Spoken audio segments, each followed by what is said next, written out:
Ubiquitous. Word of the week With Adam Saenz. Hey everybody, Adam Saenz here, and thanks for joining me for this episode of the Word of the Week. So let's hop over to the PowerPoint and check it out. The Word of the Week this week is ubiquitous. Ubiquitous. Let's look at the definition here. What does ubiquitous mean? Well, it's an adjective, and it means present, appearing, or found everywhere. Something that is present, appearing, or found everywhere. And what does ubiquitous, how can this word make my life better this week? Well, let me tell you how it made my life better this whole year. Man, I have struggled with anxiety since I was a teenager, and there's so many symptoms of anxiety, but one of the most challenging symptoms of anxiety is that you always feel like you're racing against time, no matter what. Even if you have time, you feel like there's just this motor inside of you that you've always got to go, go, go, go, go. So it's kind of like ADHD, but it's a little different. There's just this idea that you're never going to have enough time to do what you need to do. And I've struggled with anxiety, like I said, since I was a teenager. Into my adulthood, I've found ways to manage it. Medication, therapy, things like that. Traditional treatments have helped, but it's still, when the right stars align, I find myself racing and worrying about time. So when you go through a thing called a global pandemic, as a general rule, that doesn't help people with anxiety. And I found myself back in March really struggling with feeling anxious, like there's not enough time. I got to get it done. I got just feeling pressured and racy, and always felt like I didn't have enough time. I didn't have enough energy going back to March into April into May, and then I was exhausted over the summer.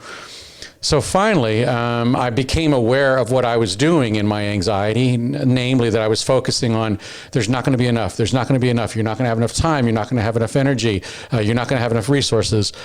So what I started doing was I started focusing on what there was enough of, something that is ubiquitous. So what is ubiquitous for everyone? Well, I think one thing that we can think of is oxygen. Oxygen essentially is ubiquitous. If I go up into the atmosphere, it's not there. If I go underwater, it's not there for me to access. I don't plan to spend any amount of time underwater. I don't plan to spend any amount of time out of the atmosphere. So for all practical purposes, oxygen is ubiquitous.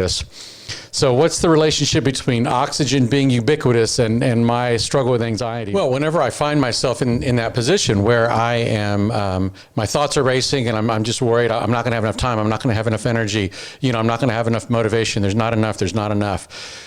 I catch myself and I say, hold on. And I shift my focus from focusing on what I fear I won't have enough of to what I know something that I do have plenty of. And that, like, for example, oxygen. Oxygen is ubiquitous. So it's not just enough to say, okay, I've got plenty of oxygen. Let me focus on that. There's actually a breathing exercise you can do with that. And it's called a 4-7-8 breathing exercise. So you breathe in on a 4 count, you hold a 7 count, and you breathe out on an 8 count. So let me model that for you. So you breathe in, hold, and breathe out.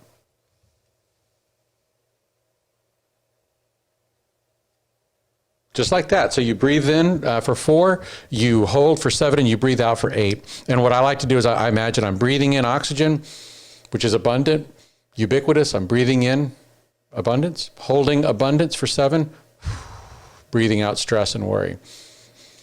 Breathing in abundance, holding in abundance, breathing out stress and anxiety.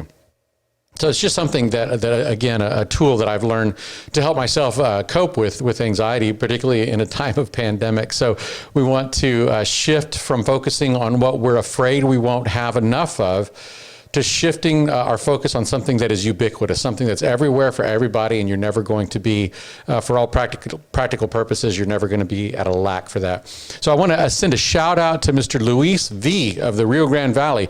Ubiquitous was his word, so I'm going to hook him up with a copy of The Power of Teacher, a copy of the EQ Intervention, and a gift card to have some coffee as he enjoys that. If you want me to use your word, please email me your word, adam@adamsigns.com. And if I use it, I'm going to hook you up as well. And if I don't use it, don't worry, because I just put it in a collection, and eventually I'll draw them all out and go through them. So you can email them to me, adam@adamsigns.com, or you can find me on Twitter @AdamSignsPhD, and you can hashtag EQ word up. EQ word up, and tell me what your word is. And if we pick it, then we will hook you up with some books and a gift card. Okay, that's it. Thanks again for joining this episode of Word of the Week, and we will see you next time.